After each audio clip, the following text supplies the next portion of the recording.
Today we're talking about the elevation certificate and specifically in the context of floodplain administration.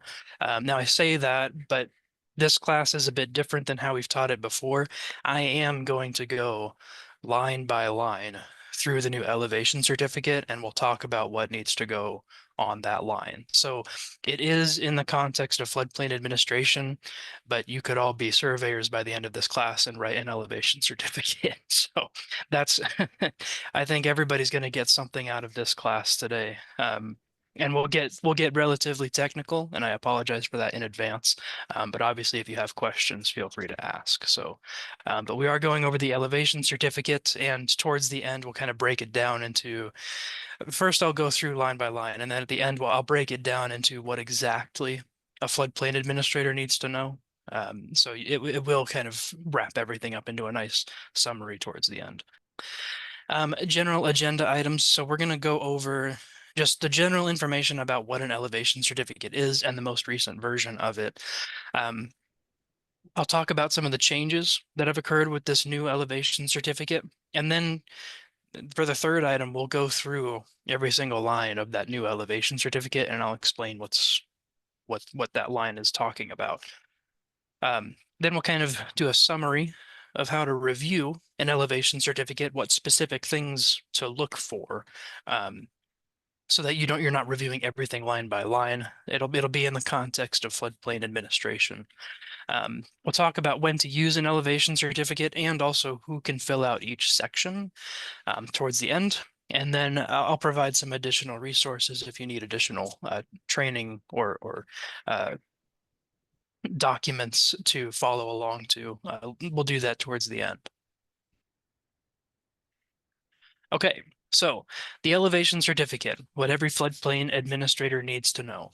Well, like I said, we'll talk about things in the context of floodplain administration, but then we're also going to break down the entire certificate line by line. So this version of the elevation certificate was initially released on July 7th of 2023. This was sort of I will say it was sort of out of the blue. We knew that there was a new elevation certificate in the works. And in 2022-ish, it had reached a point where it was mostly finalized. It just needed to have one more signature before it could be released. And so that's what we were waiting on. July 7th, it got released. And initially, it was called the 2022 edition. However, there were some issues with that initial release. And so they did another release in, I believe it was October, with an effective date of November 1st. So there was a grace period after July 7th until November 1st. So the actual date when you have to use this new elevation certificate is November 1st of 2023. Anything after that date has to be done using this version of the elevation certificate. There are a few places out there where I've still seen that 2022 edition floating around. That's not the one you want to be using. There's a 2023 edition, sort of a second release of the EC. The most important part of this new elevation certificate is that it now aligns with FEMA's new flood insurance rating methodology. It's no longer required to rate flood insurance for your post-firm buildings. And what that means is before the new rating methodology, which was released in 2021, in order to get a flood insurance rate, you had to submit an elevation certificate to your insurance company. That was the only way they could produce a rate for you. And what that did was it created an upfront cost for anybody looking to get insurance, which of course was required for many people. They had to hire a surveyor, which was expensive. And so it had this upfront cost, and it wasn't viewed as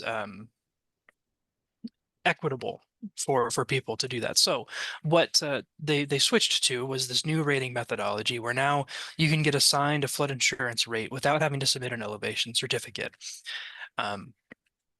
So it takes away that upfront cost. Now you still need to get a survey done for new structures to verify that you're in compliance with NFIP regulations.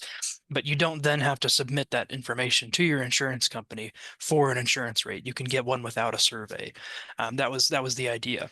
you can still submit the elevation certificate then to better your rates, and we'll talk about that later on. This document can be used for flood insurance rating in any flood zone, and we'll talk about why that is as we go through it.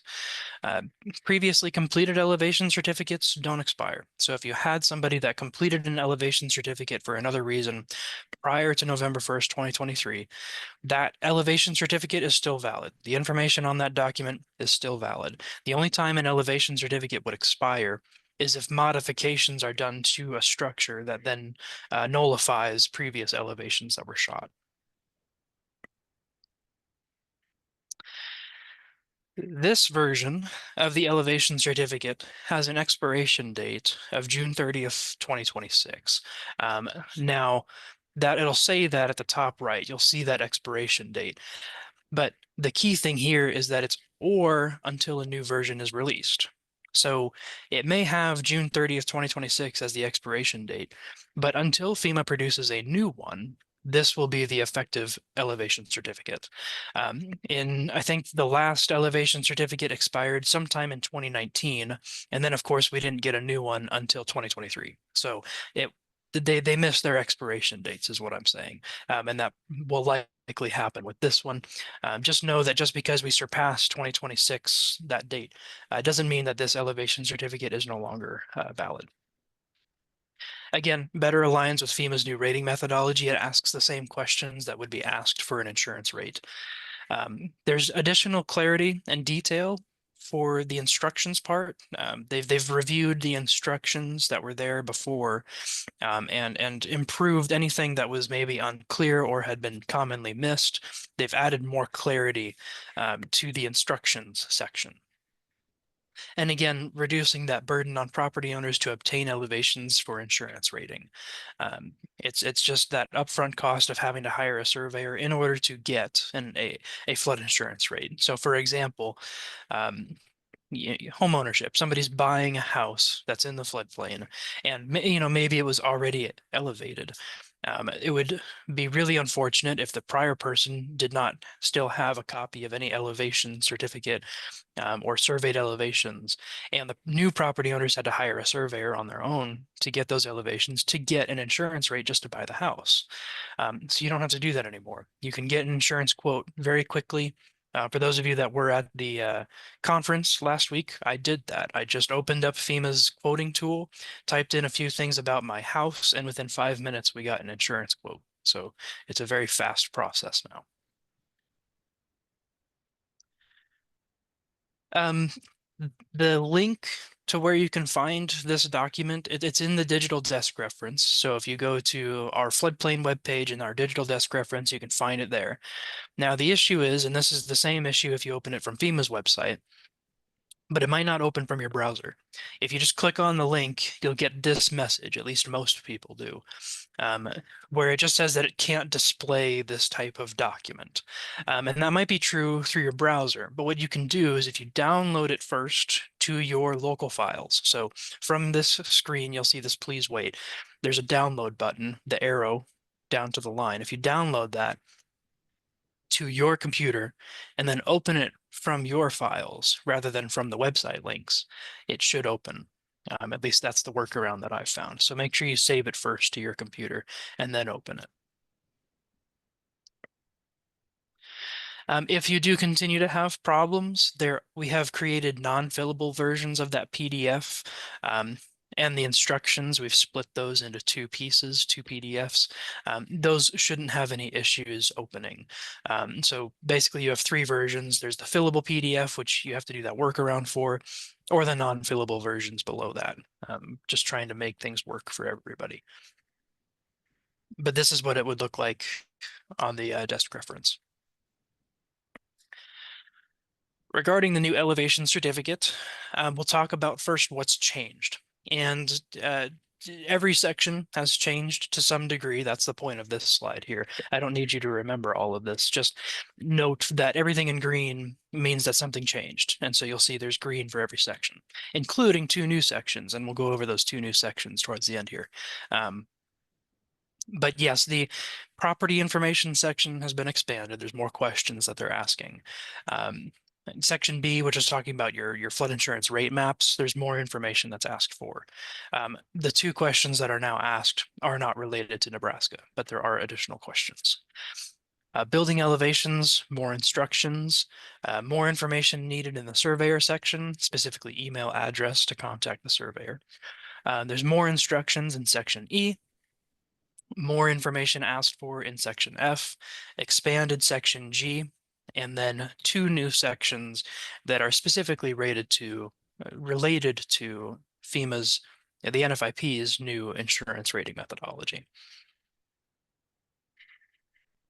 So specifically what's new, line A5 in section A, which is talking about your property information. Line A5 now has an option for WGS 84 as a coordinate system for latitude and longitude. Before it was 1927 and NAD 1983. Obviously, we're moving towards WGS 84, so adding that option was convenient. But that's the change for line A5. Line A6 now asks for 4 pictures when possible. Let me turn on my laser pointer here so you can follow along. So it says attach at least 2 and when possible 4, and they have to be in color. And ideally, you're getting 1 picture for each side of the structure. They say 2 images when you have maybe a townhome or a row house where you can't see the other sides, so you just take 1 in the front, 1 in the back. Otherwise, they're asking for 4 pictures now. Line A8 now accommodates engineered openings, so it specifically allows you to identify if engineered openings were done instead of just cutting holes in the side of the structure when you're using wet flood proofing. The other addition is that it now allows for a combination, a sum of both strategies. There were some circumstances where somebody used engineered vents on one part of their structure and then regular openings on another. So having a combination of the two is now something you can note in this document. Line B, so moving into section B, we now require both the full community name and the NFIP community identification number. If you're not familiar with your community identification number, later on I'll show you a link to how to find it. But if you just go to our website and search for your community in the community search tool, you can get the CID number, or you can always just look at the community status book from FEMA. Line B10 no longer says flood insurance study profile. It now just says flood insurance study. Reason being is that you can get the base flood elevation on a cross section without going to the profile. The flood insurance study summarizes the BFEs for every cross section towards the front of the document, and you don't have to use the profiles. So just having FIS profile didn't make a lot of sense. So they cut off the profile part. And it now just says flood insurance study. It implies the same thing, it's just a bit more clarity. Line B13 is new, but it's not related to Nebraska. It's talking about is the building located seaward of a LIMWA, a limit of moderate wave action. For those of you that have taken the 273 class, you'll know what that is. Otherwise, you'll never need to know what that is here in Nebraska. It's not important. So you can always just check no, but don't leave anything blank. That's the key here. For an elevation certificate to be valid, there has to be something in every line, even if it's just no, because it doesn't apply. You can't leave it blank. The other addition is we have a new floor. If it wasn't confusing enough, we have a 3rd floor version.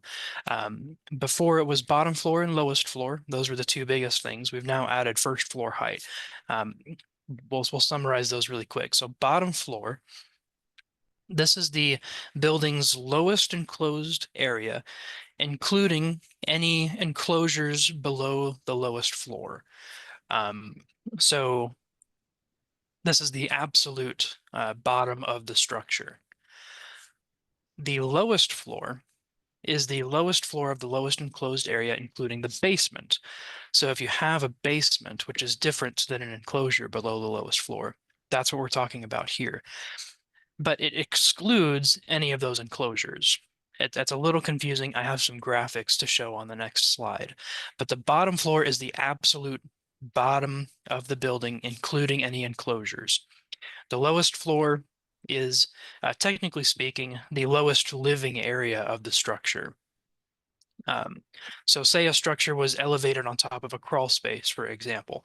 The bottom of that crawl space would be the bottom floor. The lowest floor would be the next higher floor. But if that crawl space was a basement, FEMA would consider that the lowest floor. It's confusing. I'll explain it more on the next slide. The first floor height is a new one. The first floor height is specific for insurance rating purposes. It's in section H. The first living floor of the building that is always at or above grade. So even if you have a basement, the first floor height would be the next highest floor. Whatever's above grade, that is your first floor height. That will, as we go through, that'll make more sense. For NFIP compliance, remember we're talking about the lowest floor, right? The lowest floor of any structure, including the basement, has to be at least 1 foot above the base flood elevation for Nebraska's minimum standards. So the lowest floor is the one we're talking about for compliance. You can then have enclosures below the lowest floor, like garages or crawl spaces, as long as they're vented. So on this slide, I think these graphics might help you understand this a little bit more. So what we have here, we have a residence that is elevated on top of an enclosed space. This enclosure has flood vents. It's a garage. It's not a living space, but it's an enclosure. So the bottom floor would be the absolute bottom of this structure down here.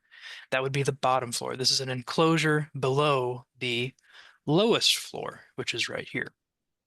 Now, if this enclosure was a basement, if this was subgrade, FEMA would consider the bottom of that the lowest floor, as in it wouldn't be compliant with local regulations, because the lowest floor includes the basement area. But this isn't a basement, it's above grade, so it's an enclosure below the lowest floor. Below the lowest floor. For insurance rating purposes, this would be the first floor height, be the first living floor that is always at or above grade. And so this would be your first floor height.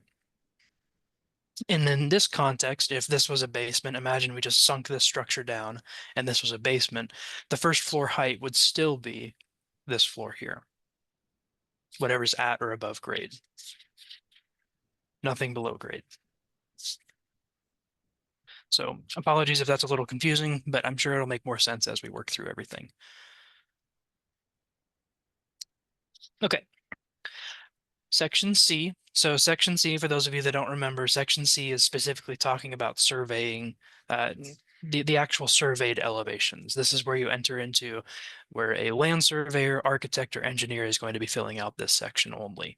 C2 now has a question asking if a conversion factor was used. So obviously, if you have an older flood insurance rate map, it would be using a different datum than if you were doing a new survey today using newer technology. You would have to convert to that older datum. So if there's a conversion factor, there's a checkbox for it, and you can mark that. Or it's not a checkbox, it's a box you can fill in.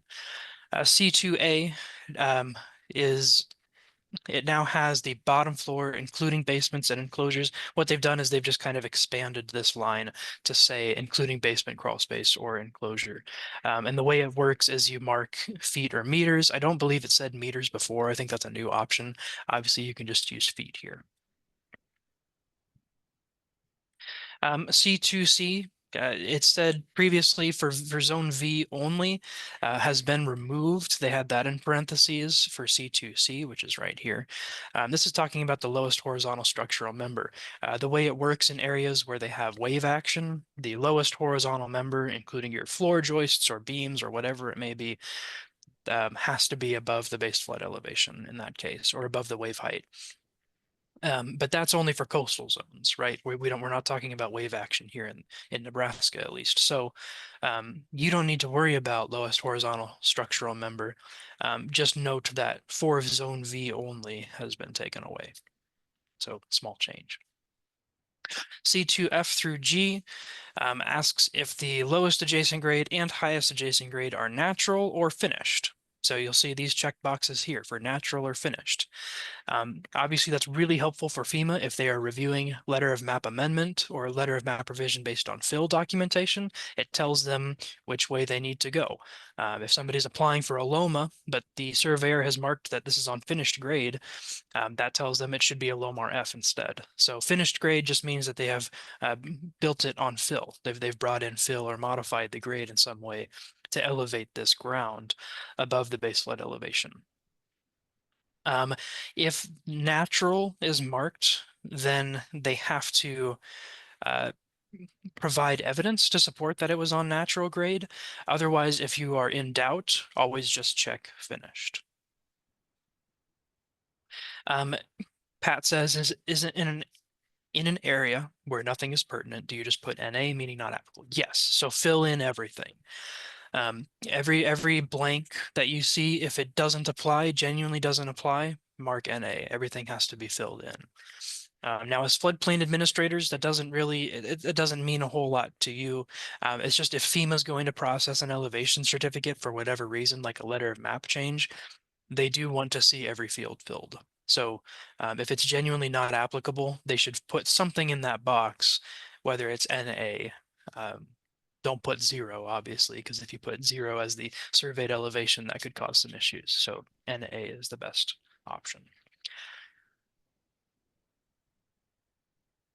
Okay. Sections D and F, these are where any professional or anybody that filled out one of the previous sections would put their certifications. And what they've changed now is that there's a blank for an email address. Before, I believe it was just phone number, but there's now an option for the email address. But that's the only change there. Section E, this is talking about Zone AO. They've added checkboxes to indicate if the elevation certificate is pre, post, or mid-construction. That has always been a checkbox, but previously it was just in Section C. So now they've added it to Section E as well. Section G, this is the community information page. This is where the floodplain administrator gets involved and would be filling out this section. This is now recommended rather than optional. Before it was identified as optional, now it's recommended, but it is required for CRS communities. So any community that is in the community rating system not only has to collect elevation certificates, but they also have to fill out Section G. There are 2 lines specifically that most commonly get missed, at least when I helped communities do their CRS recertifications this year. There are 2 specific lines that got most commonly missed. We'll talk about those later on. This is for floodplain administrators to complete, not for surveyors. So this is specifically for the community to track permit requirements. Did it get a permit? Is it for new construction? Is it a substantial improvement? Was there a variance here? What is the BFE that I calculated? That way you're able to track and it better aligns with your permitting system. That's the idea here. And we'll talk about this later on. But if the floodplain administrator fills out section E, then you would be filling out section G as your certification rather than section F. That may not mean a whole lot to you right now. We'll talk about it as we get to it. Okay, sections H and I, and we'll break this down as we get as we work through every section individually, but these are new sections. It's a new page of the elevation certificate, only for flood insurance rating. This is where you're talking about that first floor height that we referenced earlier. So what you can do is anybody can go out. There's no survey required. Anybody can go out and you're measuring from the lowest adjacent grade to that first floor height. And then you write that information on this page and certify your information in section I, and then you can submit this along with section A and B to the lender or the insurance agent to get an improved flood insurance rate. Now the key thing here is that if it results in a higher rate, they won't take it. They will only take it if it is actually benefiting you or reducing your rates. That's the key difference here.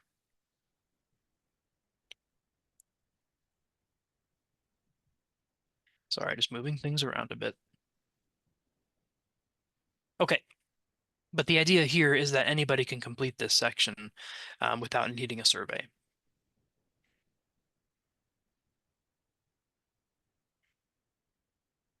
Okay, this is the last new thing on the new elevation certificate, but they've added these foundation types. Again, these are just related to insurance rating. So foundation types has nothing to do with compliance, although it is another avenue to make sure that they built following your initial permit. The foundation types are specifically for insurance rating. There are 6 of them. They're kind of a more trimmed down version of the building diagrams, which we'll talk about later on. But they're specifically for insurance rating. And then those arrows with the bubbles for H2, H1A, H1B, those are guidance on how to fill out sections H and I. So for the property owners that are filling out section H to improve their insurance rates, they have a nice diagram showing what information goes where. That's really the purpose of these foundation types.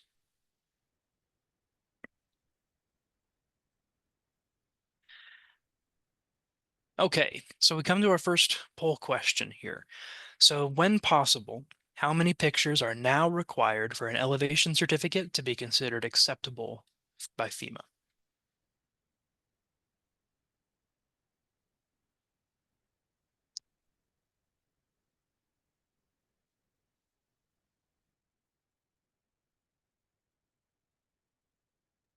Any questions so far? That's a good stopping point. So if you have any questions, let me know.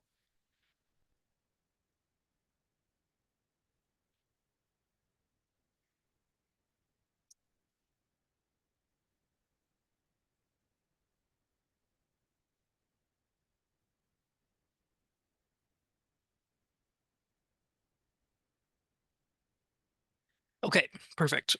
So technically speaking, 4 is the correct answer. When possible, they want you to get 4 pictures of the structure. 2 is acceptable if you can't get 4, but in most cases, they are requiring that you attach 4 pictures. That's the new number. I think before it was 2, they wanted you to take a picture of 2 sides and then 2 sides, so from an angle. Now they want you to take 4 pictures, 1 on each side, unless that's not possible.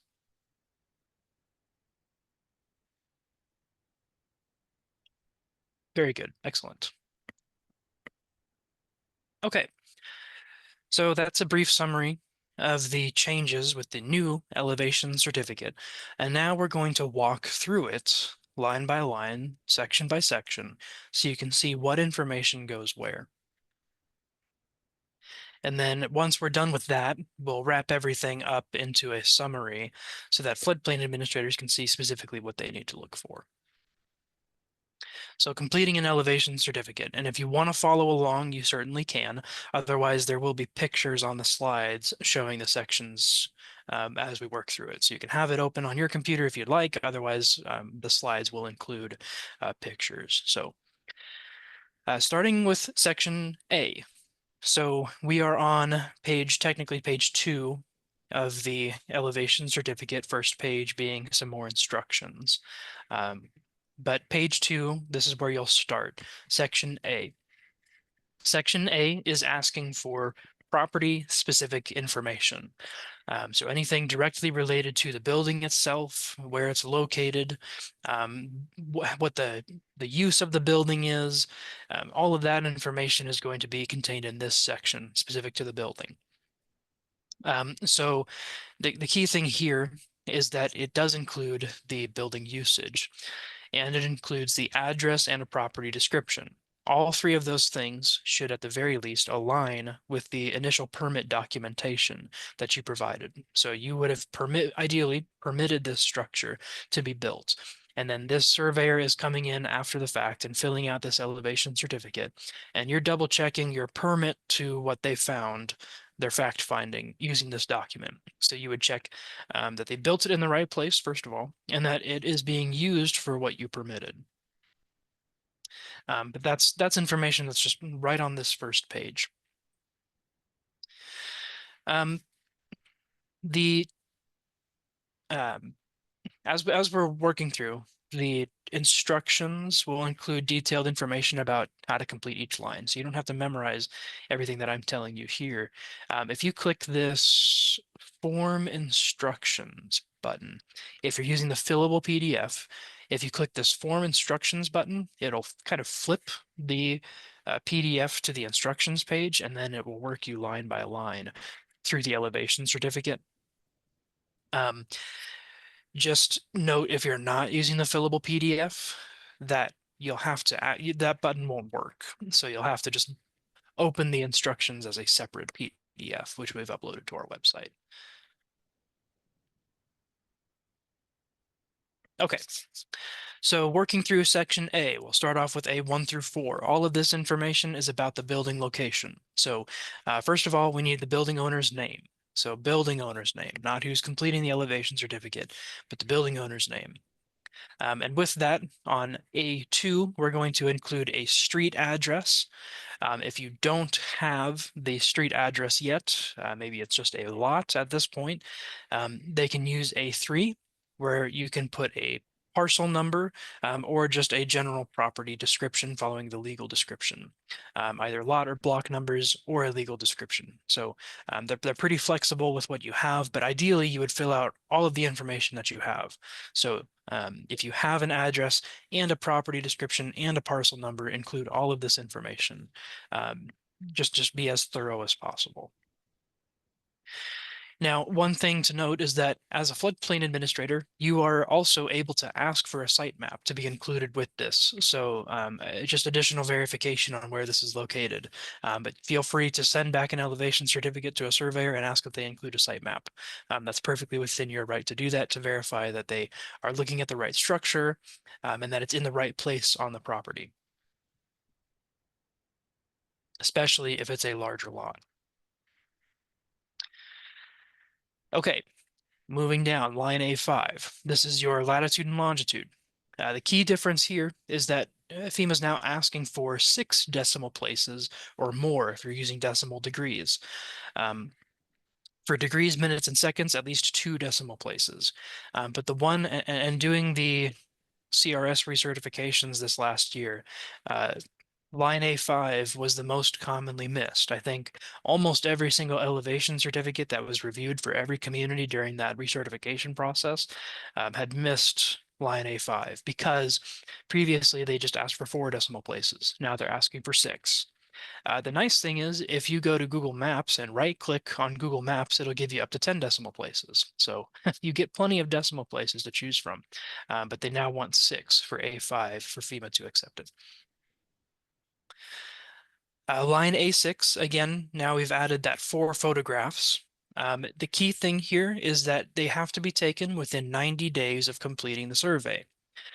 They must confirm the building diagram number, which is on line A7. And they also have to show any supplementary information. So if they have flood openings or flood vents, those have to be included in at least one of the pictures, and a location of the machinery and equipment. So as part of this, at least on the exterior, any exterior machinery and equipment has to be included in these pictures so that you can verify the elevations that are provided later on. Line A7, we're going to select a building diagram that best matches the structure that we're talking about.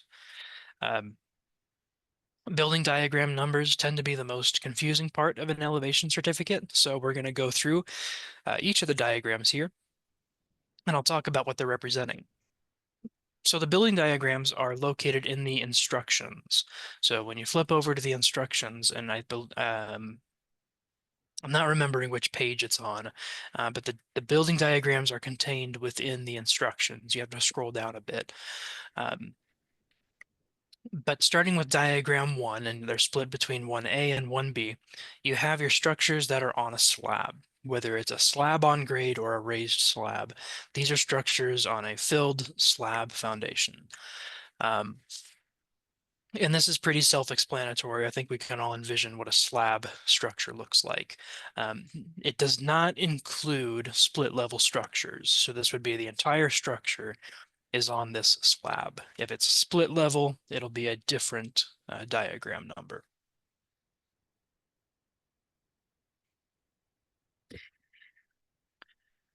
Next up, diagram 2, we have basements. Now, I will say, if you are looking at a new structure that you recently permitted and the elevation certificate comes back with diagram 2, immediately that should raise some red flags for you.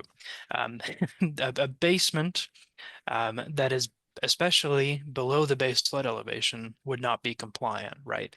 Um, Now you can have a basement as long as the bottom of that basement is at least 1 foot above the base flood elevation.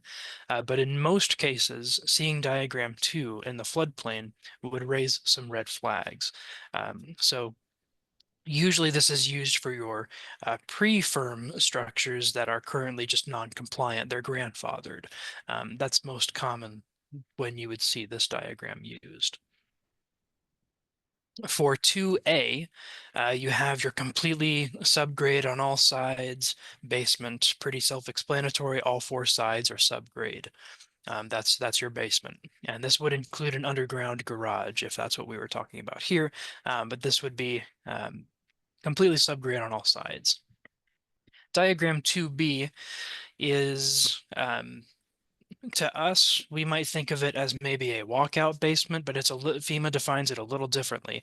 We're talking more about maybe an egress here. So where you have it's subgrade on all sides, but you have a bit of a dugout area on one side, maybe for a subgrade patio, or maybe a driveway up to the natural grade on the outside. So, but it's still subgrade on all sides, but you have a bit of a dugout area. That's what this is referring to. It's different than a walkout in FEMA's definition. This kind of demonstrates what I'm talking about here. So if you look at the diagram on the right, what FEMA considers a walkout basement would be something that you're walking out and then that grade is maintained. So you aren't subgrade on this side, you are actually at or above grade on this walkout side. And then that grade continues. We um, in this case, for diagram 2B, what we're talking about is the basement is completely subgrade on all sides, but maybe we've dug out like an exterior stairwell over here. So then it's still subgrade, but you just have a bit more of a walkable space on the outside here, or maybe an egress. That would be diagram 2B. This, where you have a walkout onto a consistent grade, a flat grade, would not be considered diagram 2B. So any questions about that before I move on here? We'll keep going. This is another pic. This is a real life picture. This might be what we're talking about here. I think I found this picture just on Pinterest, but the house was like the official website, just showing some ideas of what somebody could do with one of these. But I figured it was good for just demonstrating this concept, right? So you still have a subgrade basement. It's subgrade on all sides, but you have a bit of this dugout walkable area. That would be diagram 2B. Okay. All right. Split level is diagram 3 and 4. So these are going to be your structures where you have 2 different floor elevations. You have a foundation. The official terminology is a foundation with a vertical offset in the floor framing on either side of a common wall. But again, split level is the way that we know of it. If part of this split level is subgrade on all sides, then you're using diagram 4. Again, this would raise red flags if you had permitted a new structure and there is a split level where part of it is completely subgrade on all sides. That might raise some red flags for you as a floodplain administrator. Unless the bottom floor of that basement is 1 foot above BFE, this would be a violation. Split level might include an attached garage. So maybe they have a laterally attached garage that is lower than that living area. That would be diagram 3. So not subgrade on all sides. You might have one part of it that's subgrade, but it's not subgrade on all sides. But that would be a diagram 3.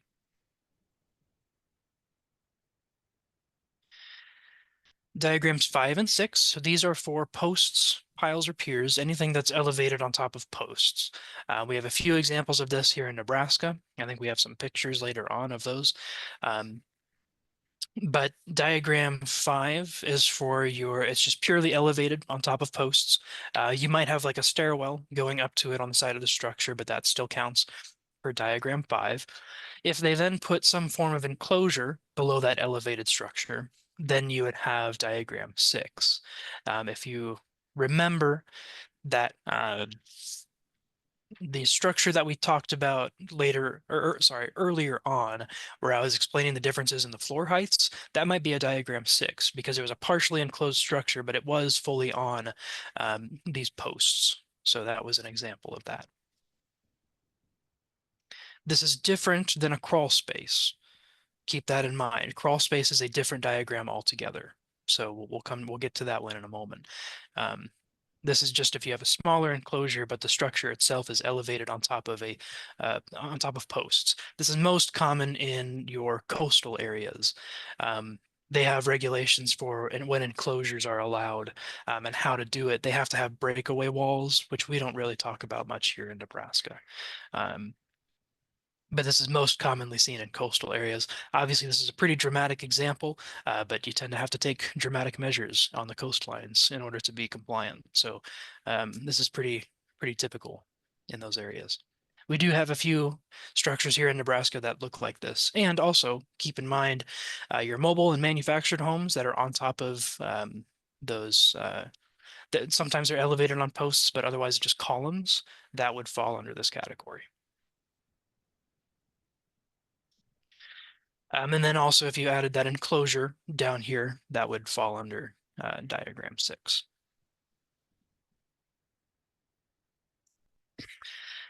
Okay, moving on, diagram 7, you have your walkout enclosures. So again, this is different than that basement diagram. Now we have an enclosed space that is not subgrade on all sides, and then you have your flood openings, your wet flood proofing used here. This is an allowable method for NFIP compliance. It's not uncommon for people to elevate their living space above some form of garage. So diagram 7 is where this would fall in. So now we've flipped it. So now our check mark is above, but you've got your walkout basement with this completely flat grade. It's at or above grade in front of it. So this would be a walkout on grade uh, basement, but this would be more of an enclosure in this case. And we're not talking about something that's completely subgrade on all sides. Having a very hard time turning off my laser pointer when I turn it on. I might stop messing with that. And this is another diagram. This one is actually found in the FEMA's Technical Bulletin 1. For those of you that haven't read through FEMA's Technical Bulletin 1, it's kind of a neat read. It was released in 2020. It has some nice diagrams like this one here that really help demonstrate what they're talking about for compliance. So in this case, you've got a structure that's elevated on top of an enclosure with flood openings here in the sides. You can see that the grade does kind of slope up on the side of the structure, so they bring the flood openings with it to equalize that pressure. And then there's your base flood elevation and your elevated lowest floor. So if you are wanting some handy diagrams for compliance options, FEMA's Technical Bulletin 1 on flood openings in foundation walls is a pretty handy document. But again, this ties back to diagram 7. Okay, diagram 8 and 9, you have your crawl space structures. So my house would fall into this. This is your structure built on top of a crawl space. If it's subgrade on all sides, use diagram 9. If it's not subgrade on all sides, use diagram 8. A crawl space in the NFIP, and I believe to most people, means you have less than or equal to 4 feet of head space, so to the bottom of the floor joists, or no more than 5 feet from the bottom of the crawl space to the top of the next highest floor. That's a crawl space. Anything higher than that becomes either an enclosure or a basement. Now, diagram 9 is discouraged here in Nebraska. Technically speaking, there are some FEMA requirements that would allow you to have a subgrade crawl space. The idea is that it can't be lower than 2 feet below grade and no more than 4 feet in total height. However, this is not something that we encourage. And in fact, I believe in most floodplain ordinances, it establishes that crawl spaces have to be at or above grade. So diagram 9 is not going to be extremely common here in Nebraska. You'll typically see diagram 8. All right, there's your building diagrams. That was all line A7, but that's your building diagrams. So make sure that, and obviously it can sometimes be open to interpretation. It's just, it needs to be the most accurate. So double check line A7 and go to those diagrams and make sure that it meets what you permitted in the first place. If you have any questions about it, feel free to just call our office and we can help. All right, moving forward here. This is when you get into your openings. So line A8 is specifically related to structures that are built on top of a crawl space or an enclosure below the lowest floor. This is not a laterally attached garage. This is when you have a structure that is elevated on top of a crawl space or a garage or an enclosure below the lowest floor. If there is no crawl space at all, and there's no reason to fill this information in, maybe it's a uh, uh, slab, a raised slab. There's nothing underneath. Just mark NA. Like I said, everything has to be filled in, but just put NA. If you are using both engineered and non-engineered flood openings, you can put the information for both of those, and then line A8F asks you to sum those, add them together and produce the sum. And then the idea is that the square footage of the crawl space or enclosure and the sum of those openings meets your 1 square foot of enclosed space to 1 square inch of openings ratio, the 1-to-1 ratio. So at least the 1-to-1 ratio. So you would be comparing A8A and A8F to make sure that those are meeting that ratio. When measuring the enclosure, measure from the outside. This was a question that we got. I was teaching at the Professional Surveyors Association of Nebraska, and this was a question that came up, and I had no idea how to answer it at the time. So I've made sure to answer that question afterwards, and then now include it in our presentations. But yes, when you're measuring an enclosure, the idea is that in most cases, you shouldn't have to enter the structure. Now, sometimes you will. But you can measure the enclosure from the outside of the building. That's where you get your square footage from. Okay. If they used engineered vents, so they purchased flood openings, flood vents from a company that has certified these openings to a certain amount of water that can flow through them, right? If they've purchased these engineered vents, then they need to mark the manufacturing company, the model number, the serial number, and what they are rated for in the comments section, because there's not necessarily always going to be a place for all that information earlier on. So that supplementary information, use the comments section. Now the comments section isn't huge, so if they run out of room, ask them to attach a piece of paper to it. But all of this supplementary information, if they purchase engineered openings, they need to include where it came from, what the model number was, and then what it's rated for. All of that information should be included in the packaging, but they do have to include it down here. You can also find, I believe they should have serial numbers on the vent itself. So again, line A8, we are not talking about attached garages. That comes up in A9. We're talking about crawl spaces or something below the lowest floor. Okay, line A9, this is when we're talking about laterally attached garages. Remember, we talked about the diagram, and I believe it was diagram 3, where it talks about split levels. The split level where you have maybe a laterally attached garage that is lower than the base flood elevation and has utilized wet flood proofing. You can do that. But then you're marking the flood openings here in line A9. So now we're not talking about the crawl space or enclosure. We're talking about that laterally attached garage. Again, taking measurements from the outside of the garage to get the size, that square footage for line A9A. And then if there is no attached garage, mark NA for everything. Don't leave them blank.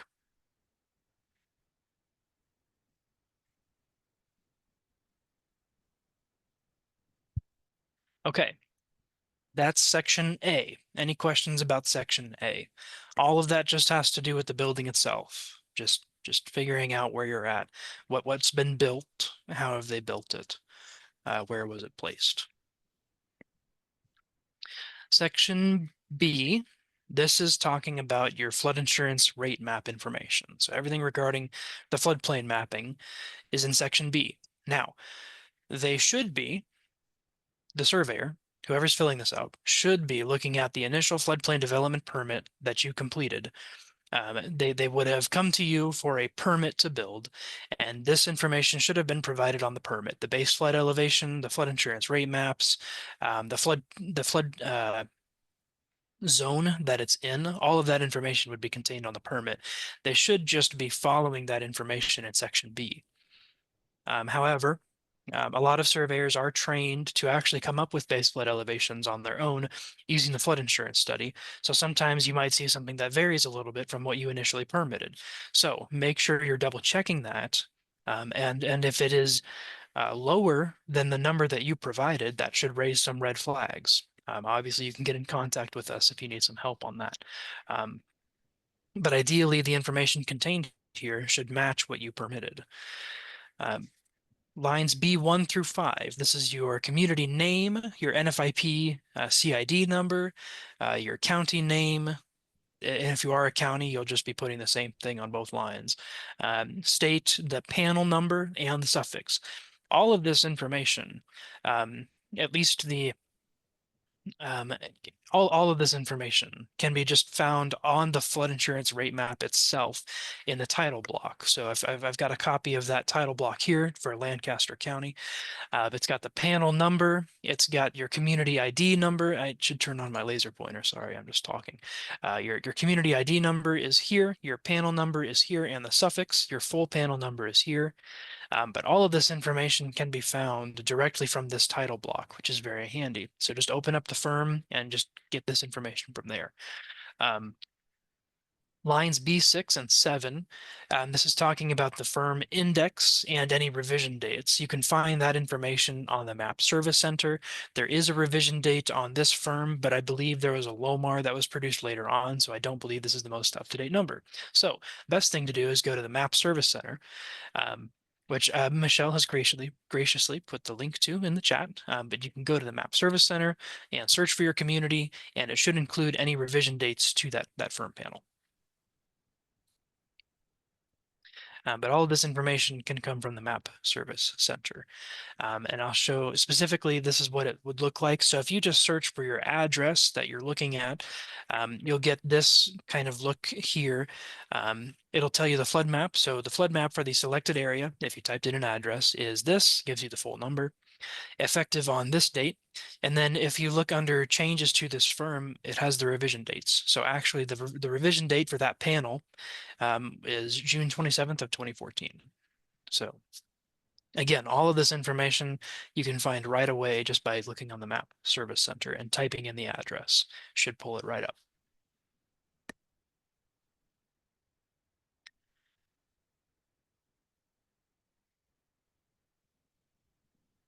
Okay. Moving on in section B, so still talking about the firms. Line B8 asks to identify the flood zone. If it's an A, AE, AO, etc. In this case, you could always mark floodway as well. But we're marking A, AE, or AO, or AH, whatever it may be. The flood zone goes there, the identifier. If the structure has a letter of map amendment or a letter of map revision based on fill, then it would be flood zone X, right? That's what you would see on that determination.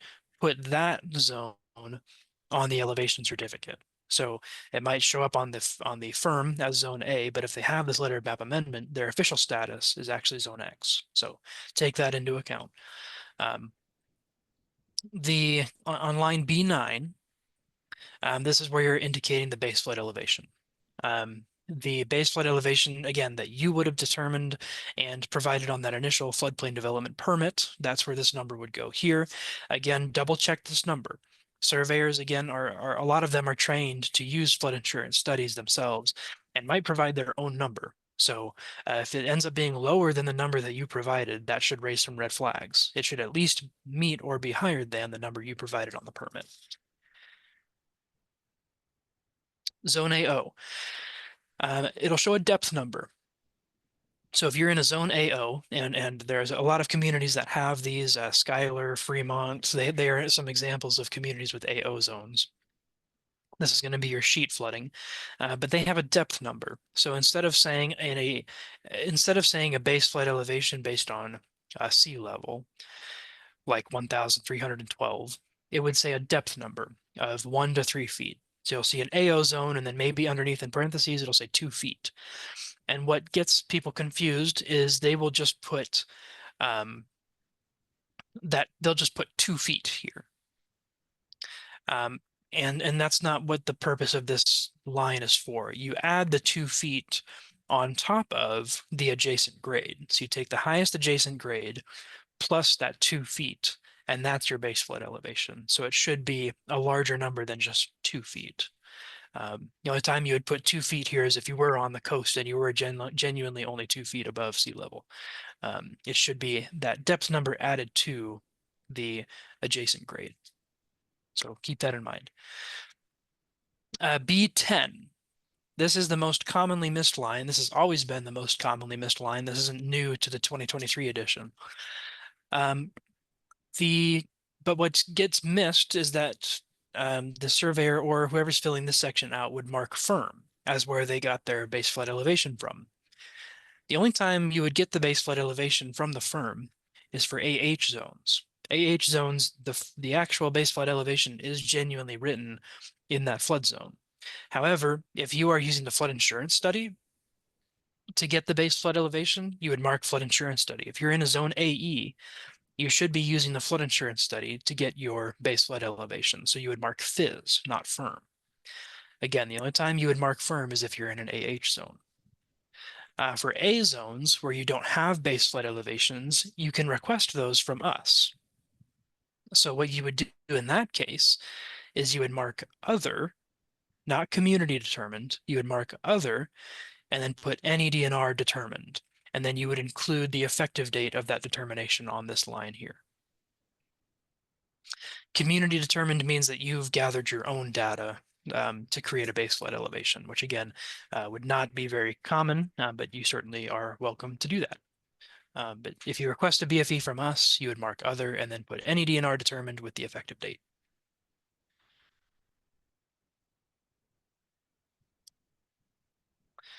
B11, so the datum used, and this can just be found on the firm or in the map legend. So if you're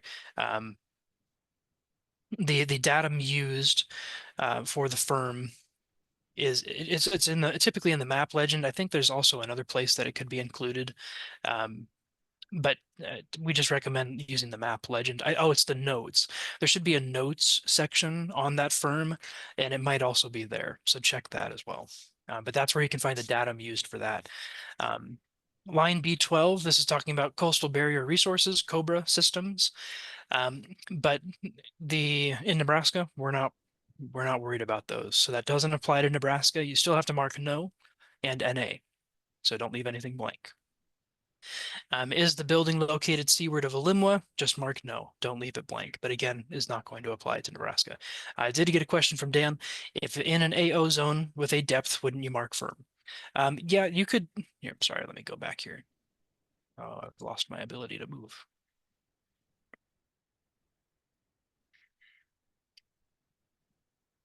Okay. Yes. So AO or AH, you can mark the firm in that case, but that's only if the depth number is shown on the firm. There are some cases where AO zones don't have a depth number shown on the firm, and in that case, you would default to the 2 feet and mark other. But yes, you would use the firm for an AO zone in that case.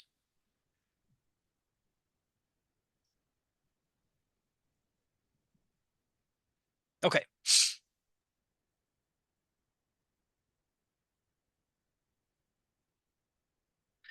Section C.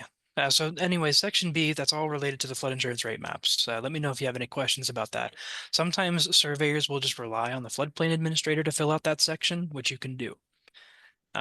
So that just have that expectation that sometimes surveyors will ask for your help filling out that section.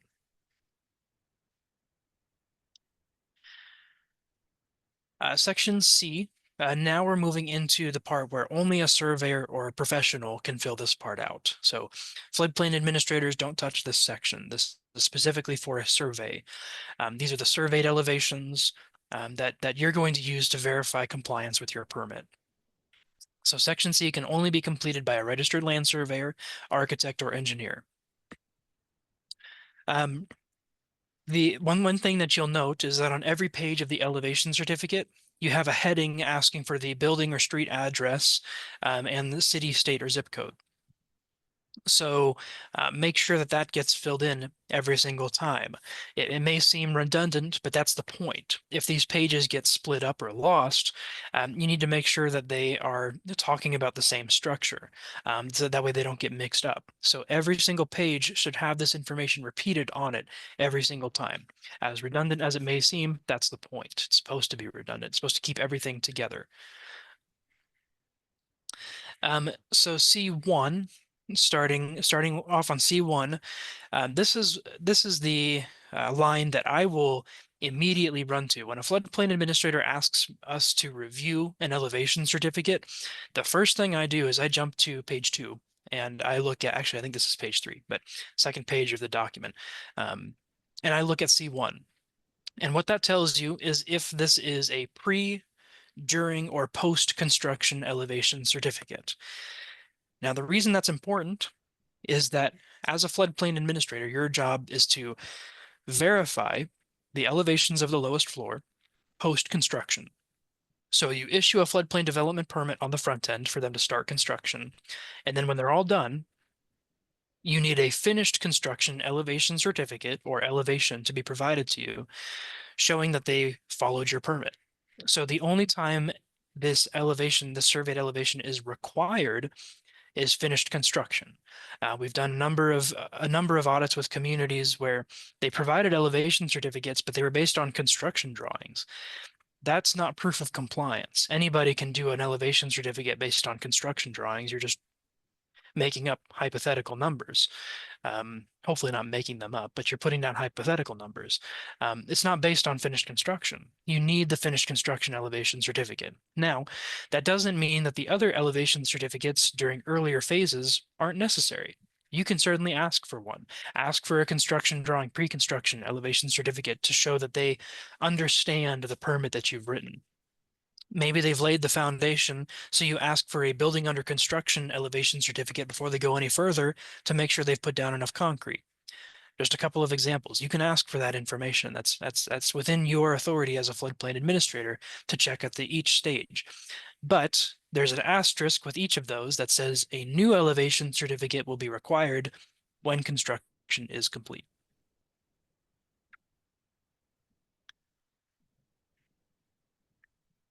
C2. This includes the most important information that you will review as an FPA, and I don't put that lightly. This is talking about your actual surveyed elevations of the structure itself. Now, specifically, and I've put asterisks next to them, but the lines that you would immediately want to look to and compare to the base flood elevation to verify compliance with your permit. These are the lines that you would be looking at, and they're the ones that I look at during audits. But C2A, this is your top of the bottom floor. Remember, we talked about bottom floor before. This is the absolute lowest part of the structure.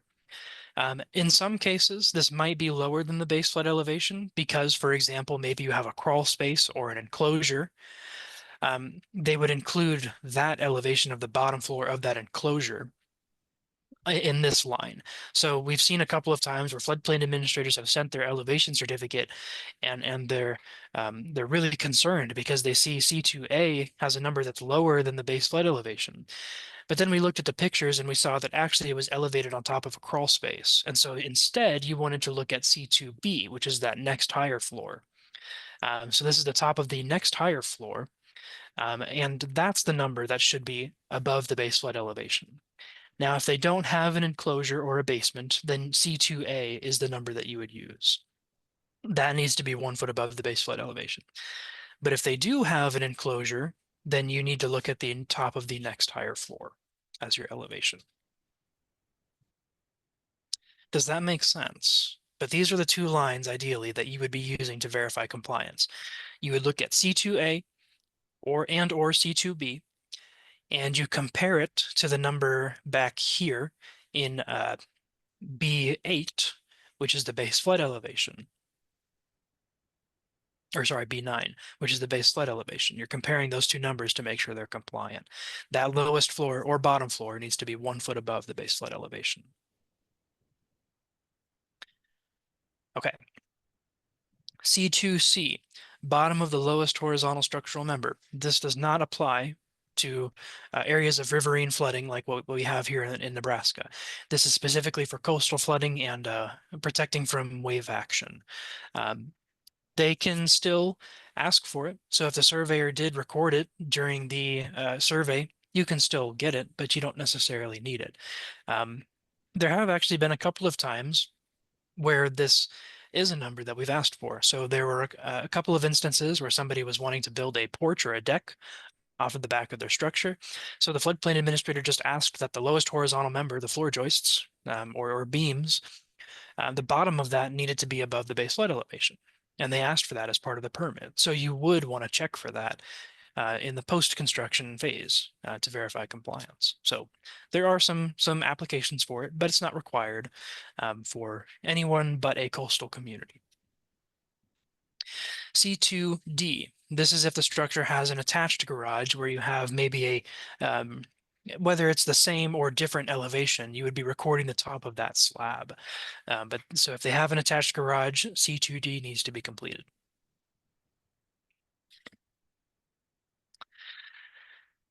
C2E, this is the lowest platform, floor, or ground elevation of the HVAC, plumbing, or electrical components.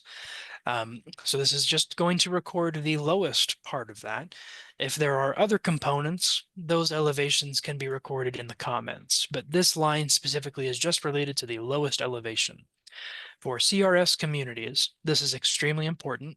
For residential structures, to be a Class 8 CRS community, that machinery and equipment has to be elevated to the same elevation as the residence itself. So that this number should at least match or be higher than the elevation in C2A or B. Lowest adjacent grade next to the building. This is going to be important for letters of map change. So what they would be looking at is that the lowest adjacent grade would have to be higher than the base flood elevation in order to get a map change. And then you would mark natural or finished. That would tell you if you need a LOMA or a LOMR-F. If you want to know more about LOMAs and LOMR-Fs, I recommend you watch that class. We won't go into that right now. Highest adjacent grade, this would be for your AO zones. So if you're in an AO zone, the expectation is that you add that depth number that's shown on the firm to the highest adjacent grade. So you would need to know the highest adjacent grade next to the building in order to make that determination to make sure it's compliant. So that's important. G is specifically helpful for your AO zones. And then I'm sorry, I jumped ahead a bit. I'm sorry. The going back to C2E, C2E, if you have other elevations, such as maybe an electrical outlet or electrical breaker box, you can put those in the comments of section C. Okay, moving forward. Sorry, this was F, G, and H.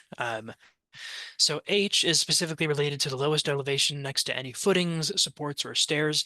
Not necessarily important for compliance within a riverine area in Nebraska, but if it's something that they're recording, then that's helpful to you. This would also be important for letters of map change, because if you have structural supports, structural members that are below the base flood elevation, they wouldn't qualify for a letter of map change. We'll keep moving forward here. Section D, the professional that completed Section C, whoever, if there's a surveyor, architect, or engineer, is going to certify their information in Section D. So whoever filled that out needs to fill this section out. They come together. They have to include their seal, their license number, their contact information, their company name. All of that needs to be filled out as extensively as possible here.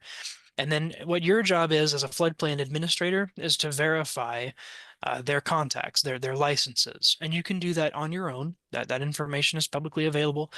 You can look at the Board of Engineers and Architects and contact that page. And you can also search their license number to verify that it's still effective. The Department of Labor contractor registration. So if it was a contractor that was completing this, or an architect, you could search their registration here. And then the Nebraska Board of State Surveyors, they have a search page as well that you can use. And all of this is to verify their licenses and contact information.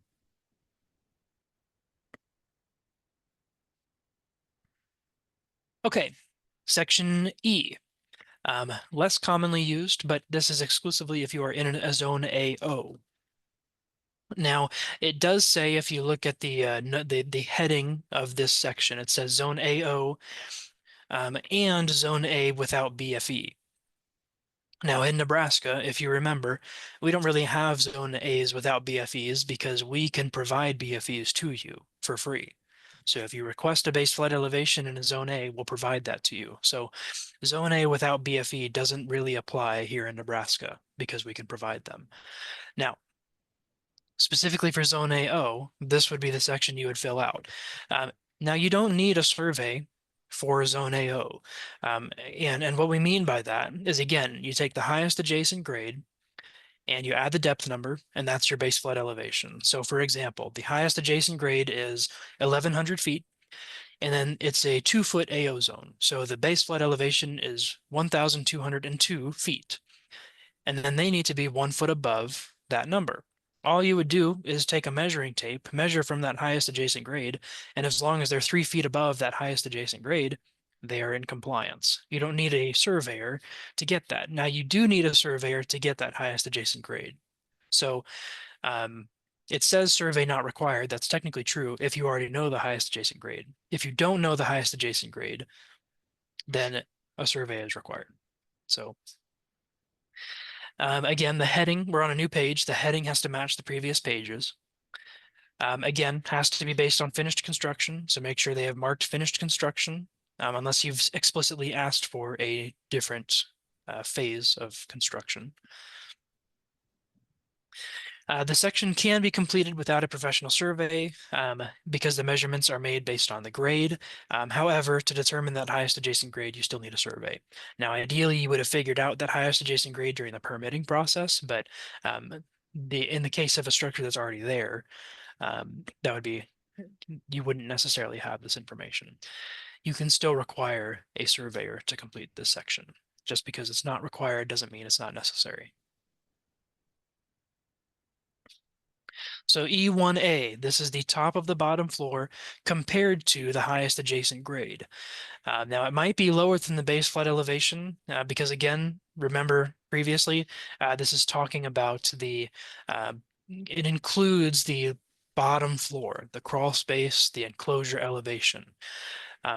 So this might be lower than the base flood elevation if they have one of those. If they don't have a basement or an enclosure, then this is the number that has to meet your elevation requirements. The E1B is related to the top of the bottom floor compared to the lowest adjacent grade. For compliance, we're not necessarily super worried about this number because in AO zones, the expectation is that they are at least 1 foot above the base flood elevation, above the highest adjacent grade. So for compliance, we're looking at highest adjacent grade, not necessarily lowest adjacent grade, but it is still a helpful number to have. The way this one works is they mark the elevation in feet and then above or below. So they'll mark one or other for these boxes here.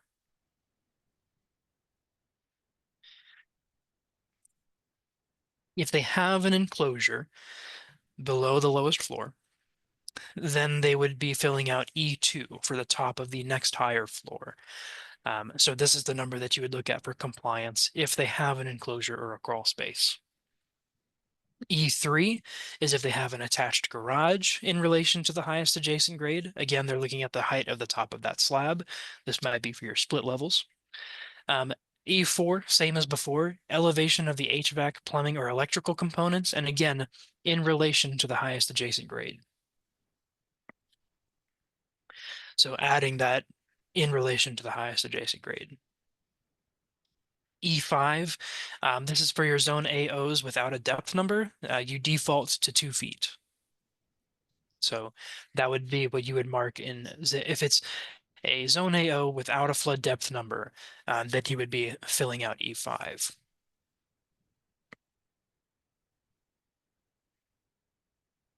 I don't believe in Nebraska we have any zone AOs without a depth number, but I could be wrong.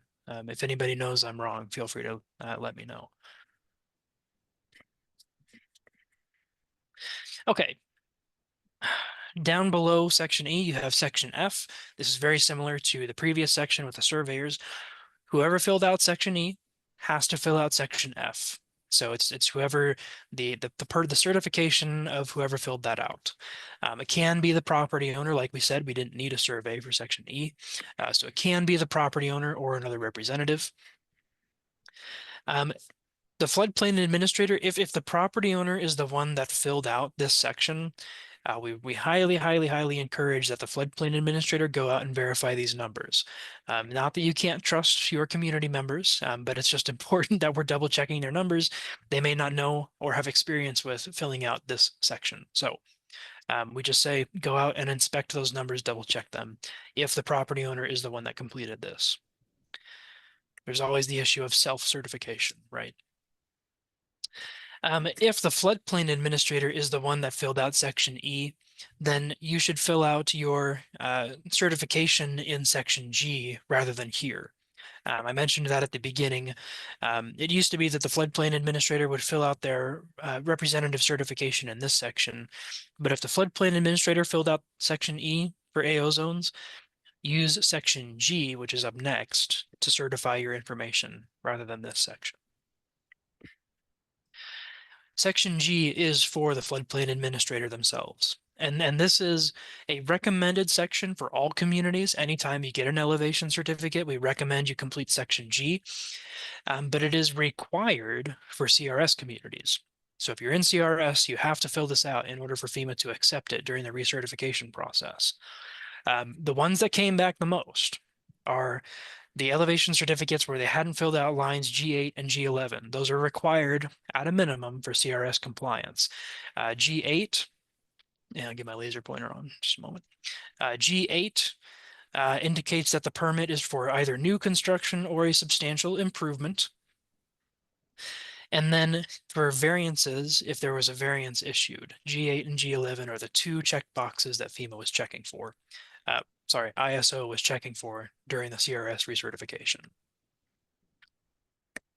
But those were the ones that came back the most during that process, just from personal experience, what I saw. For those of you that aren't in CRS, like I said, this is a recommended section. As you can see, some of the questions that are asked are directly related to your permitting process. So it's a really nice checklist to make sure that, yeah, I permitted this development in the first place. It's a concern if you get an elevation certificate and it was something you didn't permit. And so this is a nice way to go through that administrative process and make sure you got all of the information. Did they fill out the comments section? Did you issue a permit? What was the permit number? What date did you issue that permit? Have they received a certificate of occupancy? Double checking the elevation of the lowest floor. Does it match what I wrote on my permit? Those kinds of things.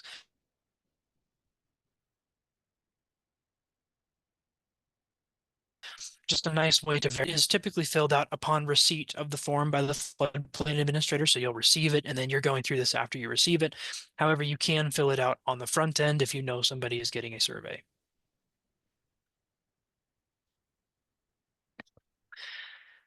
Awesome. Sections H and I.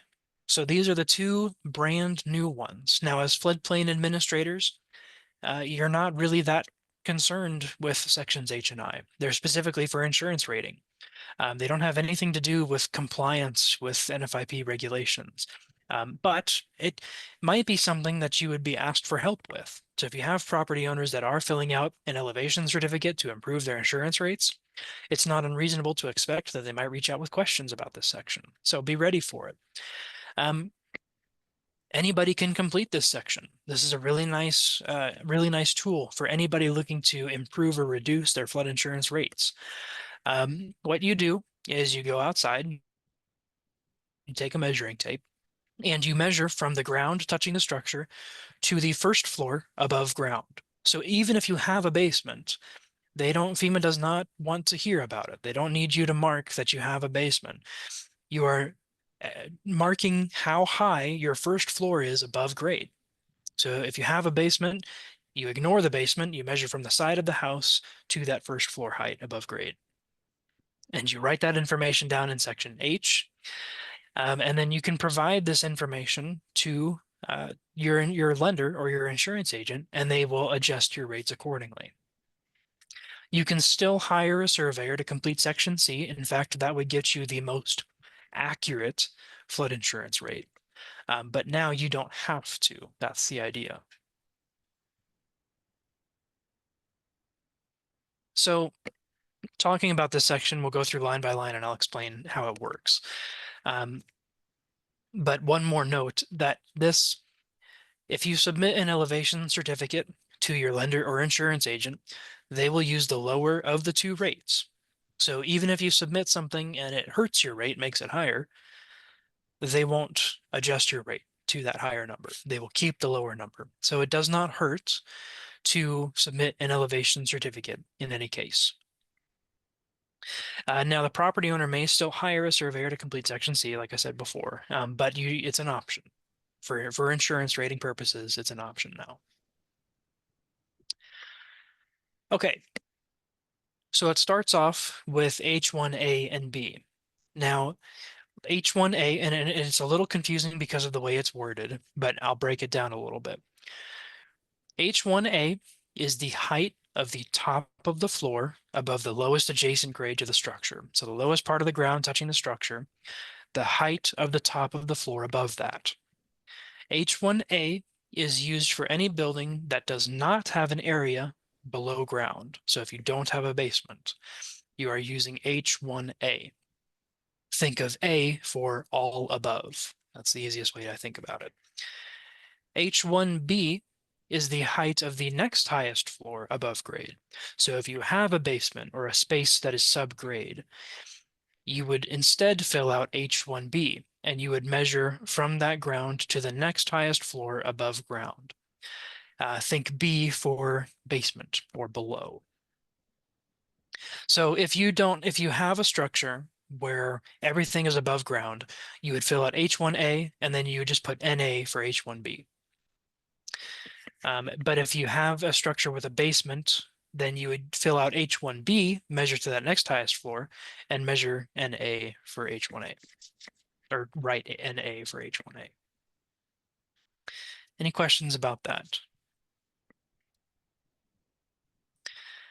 And again, this is something that maybe your community members might ask for help with, so be prepared to answer those questions or help them. A nice guide for those that might be a little bit confused is those new foundation types. The foundation type diagrams are on page 8 of the instructions, and they include these convenient little bubbles based on the foundation type you have for which one to fill out. So H1A, H1A, if it was a structure with a basement, it would have a bubble that says H1B. So it's a nice way to see which one to fill out using those foundation types. Now for the H2 is talking about machinery and equipment. Specifically, there's a discount for flood insurance if all of your machinery and equipment servicing the building is elevated to or above the floor, indicated by the H2 arrow shown on the diagrams. So if you have a slab on grade non-elevated structure, To get this discount, H2 would need to be at least to the attic.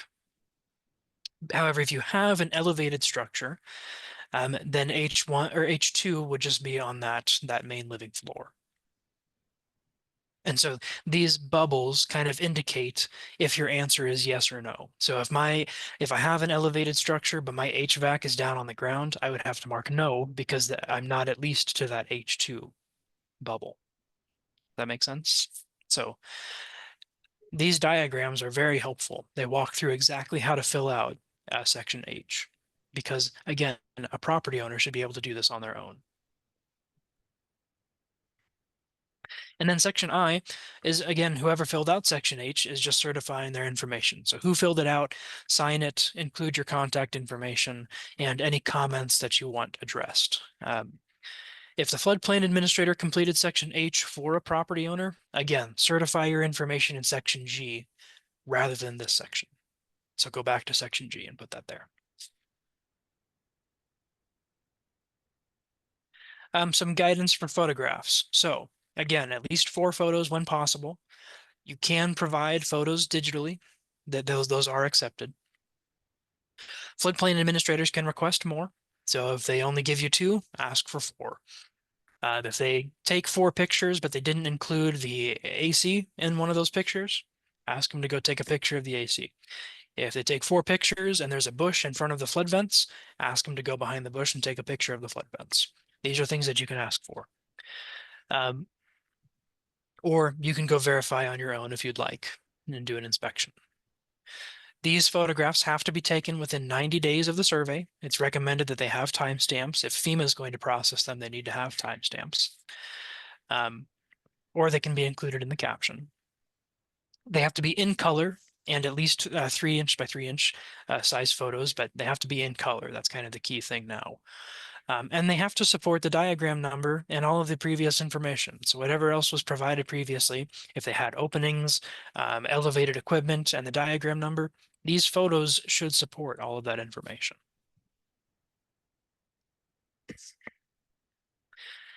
So just to summarize, here's who can fill out each of these sections. So as you can see, the only time a surveyor is required is for sections C and D.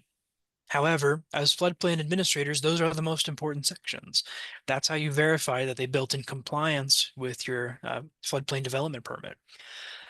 So C and D are the only time a surveyor is required. Anybody else can fill out the other sections except for section G.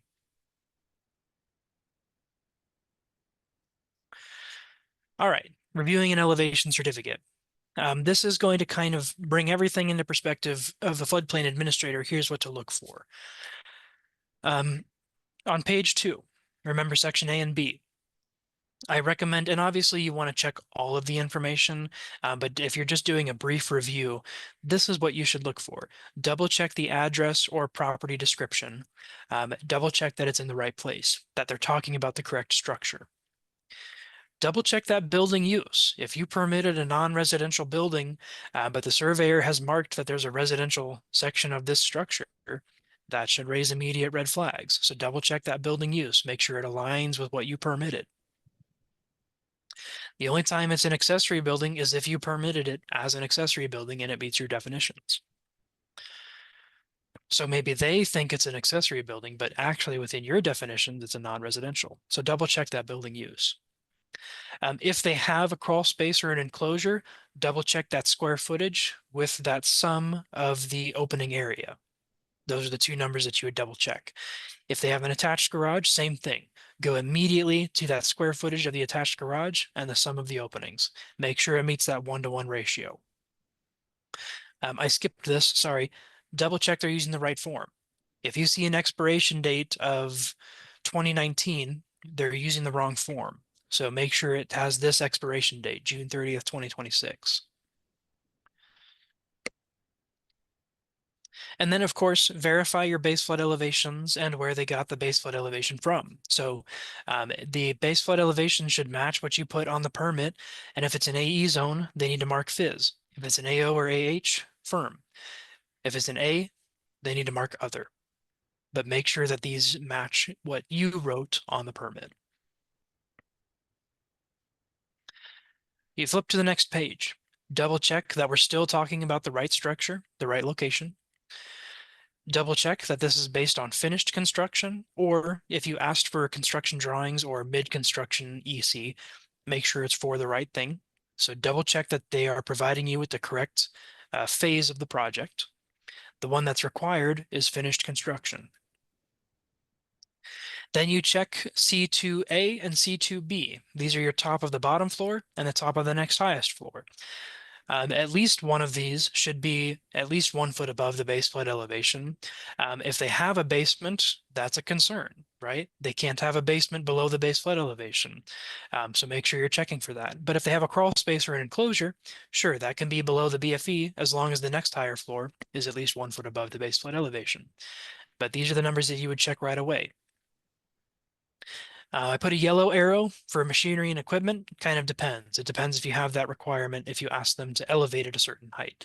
But you would check that elevation here. Lowest adjacent grade, double check that because note if it's natural or finished.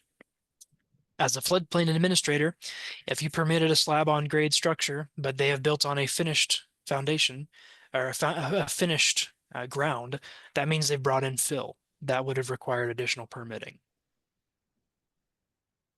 And then, of course, checking the license numbers and reading the comments closely for any additional information that wasn't included previously. Okay, page 4, flipping to the next page, if it's in an AO zone specifically. So if we're in an AO zone, double check we're talking about the same structure. Double check that it's based on the finished construction or whatever phase you asked for. Check for the top of the bottom floor if they have a crawl space or an enclosure. And check for the next highest floor, E2. So at least one of those has to be 1 foot above the base flood elevation. And then, of course, checking who filled it out. So if the property owner filled it out, maybe you go out and do an inspection just to double check things. If it wasn't a professional surveyor, go out and double check the information that's been provided. All right, we're going to talk about when elevation certificates are most commonly used, and then who can fill out each section for what purpose. So hopefully we can kind of see the application for an elevation certificate. So first of all, it can be used to verify compliance with an issued floodplain development permit. So as a floodplain administrator, your job is to permit or deny floodplain development, right? And if you do permit floodplain development, they then have to provide you with some sort of proof of compliance. The permit, of course, comes on the front end. How do you know that they followed that permit? You get proof of compliance. One of the easiest ways to get proof of compliance is to have an elevation certificate. An elevation certificate is a form designed for floodplain management. It should answer all of your questions. Now, keep in mind, it's not a required document for NFIP communities. You don't have to collect elevation certificates within the NFIP. However, I will say most Nebraska communities do require elevation certificates post-construction in their local floodplain ordinances. So double check your local ordinance and make sure it doesn't or does ask for elevation certificates post-construction. Your ordinance might require that. It would be in your administrative and permitting procedures, so towards the front. CRS communities are required to collect elevation certificates for all new development. So if you're a CRS community, collect elevation certificates, make sure you have surveyors that are available to do that. Okay, this really is the best, most comprehensive document for proof of compliance. We've seen it in cases where somebody will permit a residence, for example, to be built in the floodplain, and then they require that lowest floor to be 1 foot above the base flood elevation. And then a surveyor might go out and take a shot of that lowest floor and then write a letter. The lowest floor of this structure is elevated to this elevation, compared to this BFE, it is 1.3 feet above the BFE. And technically speaking, that would really answer your questions for compliance, but it doesn't include information about flood events. It wouldn't necessarily include photos, elevation of the HVAC or machinery. And so the elevation certificate really is the best document for documenting proof of compliance. Most surveyors have experience filling these out, or at least know what they are. And so it's not unreasonable to ask for. A lot of this information is stuff that they would be collecting during a survey anyway. But if you let them know that this is for floodplain compliance and use an elevation certificate, they'll check all of these additional boxes. But it will contain surveyed lowest floor elevations, the building usage, flood opening specs, and photographs, things that may not be collected or provided to you. It might be collected but not provided to you otherwise. So, and we have some more graphics. This is a busy slide. We have some more graphics breaking this down as we move through. Feel free to take a picture if you'd like, but this is who can fill out which section, or not who, sorry, this is what sections are required based on the usage of the elevation certificate. So if we are completing an elevation certificate to improve our insurance rates, and we are in a zone AE, then we need to fill out section A, section B, H and I. Remember, H and I are those insurance pages. And we don't need C and D. They're optional, but we don't need C and D. C and D are the surveyed elevations. We don't need surveyed elevations for insurance rates anymore. We can fill out A, B, H, and I on our own and submit that to our lender. Now, does the property owner know their base flood elevation and what flood zone they're in? Maybe not. So they might ask you for help with section B and be prepared to help them. Um, Zone AO, same thing, A, B, H, and I. And we don't have A's without BFEs. So they can also submit one if they're not even in the floodplain. So they can fill out the same information, how high they are above grade, even if they're not in the floodplain, and they will still take that to adjust their rates. If we're getting a letter of map change, every single instance, you have to get surveyed elevations. They have to include C and D. So every time you're getting a letter of map change, whether it's AE, A, or AO, A, B, C, and D are required. H and I will not be taken. For floodplain management compliance, if we're in a zone AE or A, they need A, B, C, and D with surveyed elevations. The only time you don't need surveyed elevations if we're in that zone AO and we're just measuring above the depth number. Technically speaking, they can fill out E and F. However, it is recommended that they get C and D filled out if they have a surveyor. For CRS communities, for floodplain management, again, CRS communities have to fill out section G, and that's what the R asterisk is for. It's required for CRS communities. To break this down a bit more, hopefully these graphics are a little bit simpler to digest. For a letter of map change, you need A, B, C, and D, and then it's recommended that you fill out section G, although it's not required. But A, B, C, and D for a letter of map change. Again, with those building elevations and the survey information, as well as the surveyor's certification. Flood insurance rating. We need to fill out A and B, which is the property information and the firm information, the flood insurance rate maps. And then we're filling out H and I, which is your first floor height, and then the certification of whoever filled that out. For permitting, again, we are getting surveyed elevations. In zone AE and A, we need those surveyed elevations. So we are filling out A, B, and then asking a surveyor to fill out C and D. If we're in a CRS community, we have to then fill out section G as well. For permitting an AO, it's optional to get C and D, but of course, it's probably a best practice to still require a surveyor, but you don't necessarily have to. They can fill out A, B, and then E and F. Remember, E is specifically about AO zones, where you're just measuring above the base, above the depth number, above grade, the highest adjacent grade. Technically doesn't require a survey. So A, B, E, and F, and then again, for CRS communities, have to fill out section G. Okay, additional resources. So you can find the elevation certificate. Um, I won't read out that full number. Elevation, you can find the elevation certificate form on either our digital desk reference or in the underwriting forms on FEMA's website. So in either case, whatever link you use, again, it probably will not open from your browser. So download it to your desktop first or your phone, whatever you're opening it on, and then open it from your local files. And then if you click the button in the top left, you can access the instructions. If you continue to have these issues, feel free to download the non-fillable PDF version. And this is nice for anybody, really. But under permits and certificates, we have the CRS elevation certificate checklist. This checklist kind of walks through what we just talked about, what you would be reviewing as a floodplain administrator. Now, it is in the context of CRS communities, but that doesn't mean it's not flexible. It's a nice checklist that walks you through what to look for as a floodplain administrator to verify compliance. So I recommend everybody download that checklist and have it available when you're reviewing elevation certificates.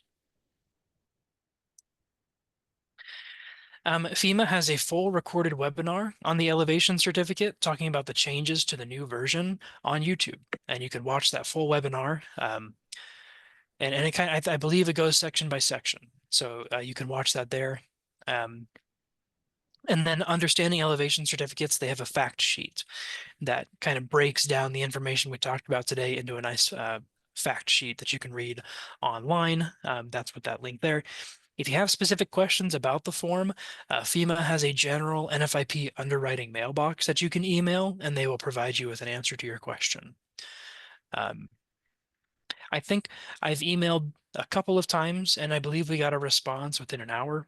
That, of course, was when the new EC was initially released. It might have slowed down by now. I'm not sure. I'm sure it's still up to the same speed. But you can email any questions about the form to that inbox, or you can email us, of course.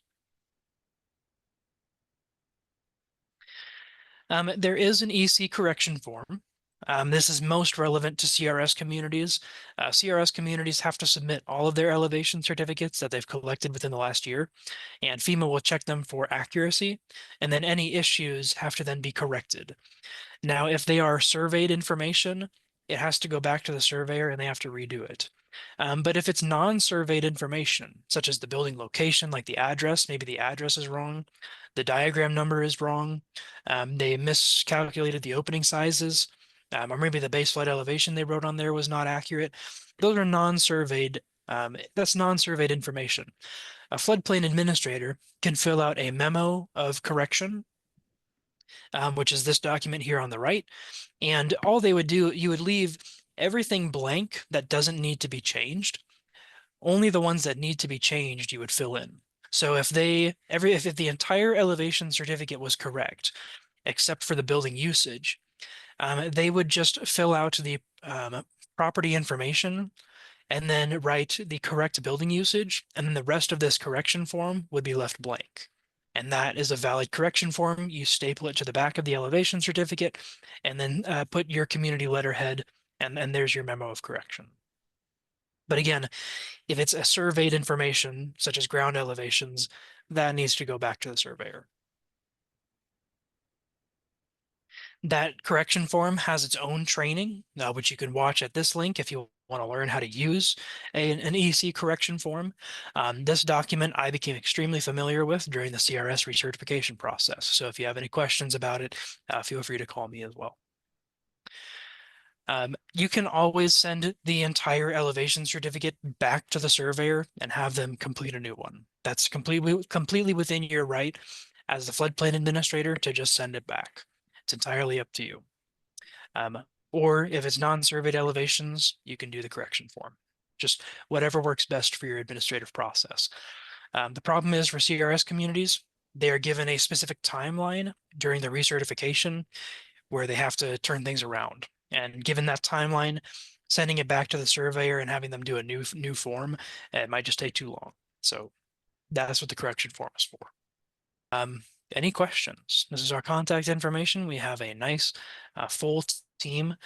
Note that we have some new phone numbers. Anna and Isabella received new phone numbers, so keep that in mind here. But yeah, and any one of us is happy to answer your questions. Feel free to contact Erin, Anna, Mercy, or Isabella. They are all happy to answer your questions.